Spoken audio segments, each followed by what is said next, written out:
paid the price of your love, and now I've bought it with 4 people's lives. This is seen by a lot of people as him alluding to the murders that had taken place. And after Marty died in 2000, one of his counselors at a VA hospital came forward and said that Marty had, in fact, admitted to him that he had murdered Sue and her children, and that his friend Bo had participated in it.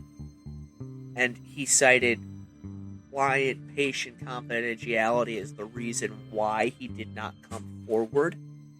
2018, the Plumas County Sheriff's Department said that they had new DNA evidence that linked a living suspect to the crime scene, although from everything that I have seen, they have made no further headway that they have released to the public.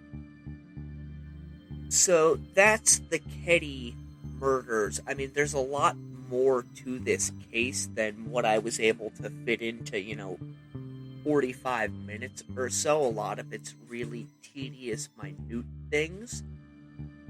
One of those things is the idea of why Sue was murdered. One of the theories that's out there, and this is the one that I actually subscribe to, is that Bo, who was looking to hook up with Sue, had gone to the cabin with Marty in order to entice her to come to the bar with him, as it was pretty well accepted around town that Sue was of somewhat loose morals. Remember, this is 1980, and women that were divorced were looked at much differently than they are in this day and age. Anyways, when Sue turned him down, he got upset with this, and when they went to the bar, he's already angry. You mix that with alcohol, and it creates an explosive situation, so that by the time they left the bar, he'd already decided that he's getting laid that night, whether Sue wants to or not, which would also explain why she was found without any underwear on. Although I have seen no evidence anywhere stating that she had in fact had sex that evening, whether it was consensual or not. There's a couple different things floating around. One is that she had been wearing a bathrobe, another that she was wearing a t-shirt or a tarp had been thrown over her. Everything I have seen, Sue is wearing a t-shirt, so I think the other stories of what she was wearing are just figments of that article's author's imagination. It's also been said that the sheriff of Plumas County at that time was in fact involved in drug dealing. I've seen a lot of things that state this. I have never seen any evidence of this. I believe that the current Plumas County Sheriff has, in fact, gone on the record and said that his predecessor was, in fact, involved in some shady dealings. So that could very well play into why Marty and Bo were allowed to leave. As I'd already stated, Marty was friends with the man, and it was known around town that Marty was a drug dealer, as was Bo. I think I'm going to leave the case here.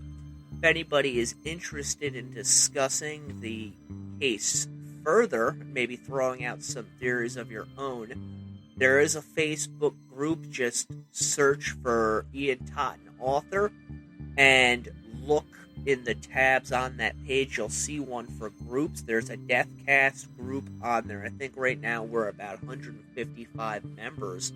I'd love to have you. I'd love to discuss the case further with anybody who's interested. That's going to do it for this week. Hope you've enjoyed the recounting of this tale.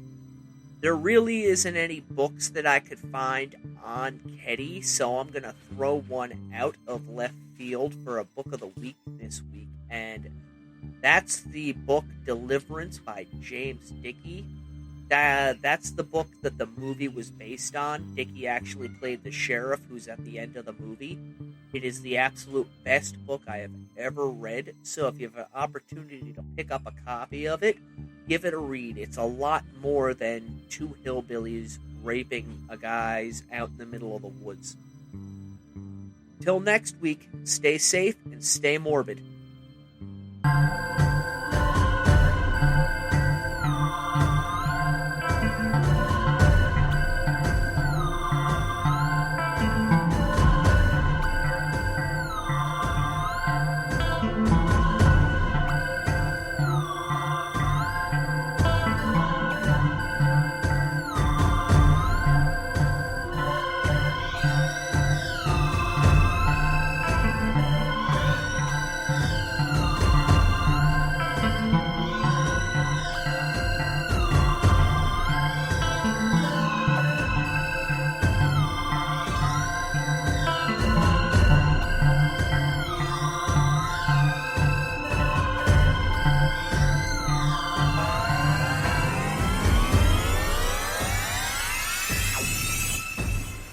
Welcome to the Deathcast.